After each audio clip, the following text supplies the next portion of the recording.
The Samsung Galaxy S21 might look like just a refreshed S20, but I think this is the most interesting phone of the routine Galaxy S updates this year.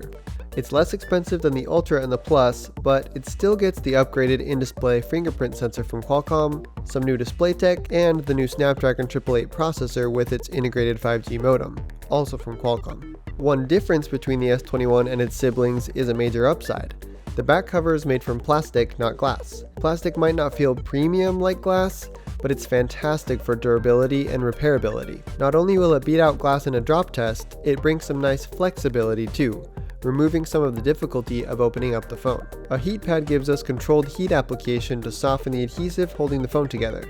This way we don't accidentally melt the plastic back with our fiery heat gun. The adhesive holding down the back panel is a little tough, but thanks to the flexible plastic, inserting an opening pick is much easier. And since there's no glass to crack, the opening process overall is pretty painless.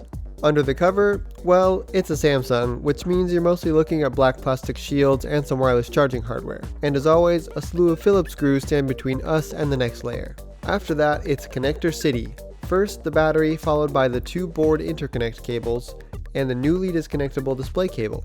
It's a small change, but that's nice to have instead of the old integrated cable that would flop around and get in the way. After those, we can turn to the motherboard and the rear cameras. First, the board. The cameras come off with two connectors, then some off-screen de-shielding yields the good stuff. The new Snapdragon 888 is hiding here, under 8GB of Samsung memory.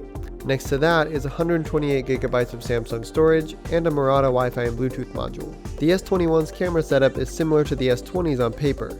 Both have 12MP ultra-wide and standard-wide cameras and a 64MP telephoto. The S21's camera upgrades come from the new image signal processor in the Snapdragon 888, which works behind the scenes to enhance these cameras' performance. Back in the phone, the Daughterboard is held down by a few screws and is home to the USB-C port and the SIM tray. It's nice to have both of these parts on a separate board that will be less expensive to replace should one of them break.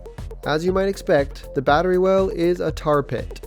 A nice isopropyl alcohol bath takes the edge off the adhesive, and then our heavy-duty suction cup takes care of the rest. Underneath the battery, you can already see that new 2nd-gen fingerprint sensor.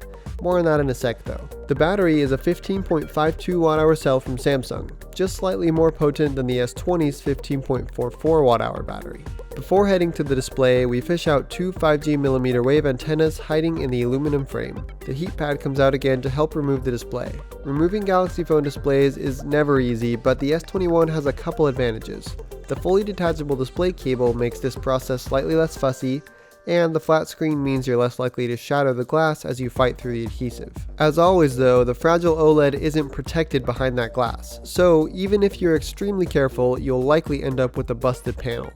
Amidst all the copper behind the display is that new fingerprint sensor. This is Qualcomm's 2nd-gen 3D sonic sensor. It should be about 50% faster than the 1st-gen sensor in the S20 devices, with a higher success rate thanks to its larger surface area and ability to capture more data. So how repairable is the Samsung Galaxy S21? It scores a 4 out of 10 on our repairability scale. Its plastic rear cover makes opening the phone a bit less painful, and like most Galaxy phones, all the fasteners are identical Phillips screws.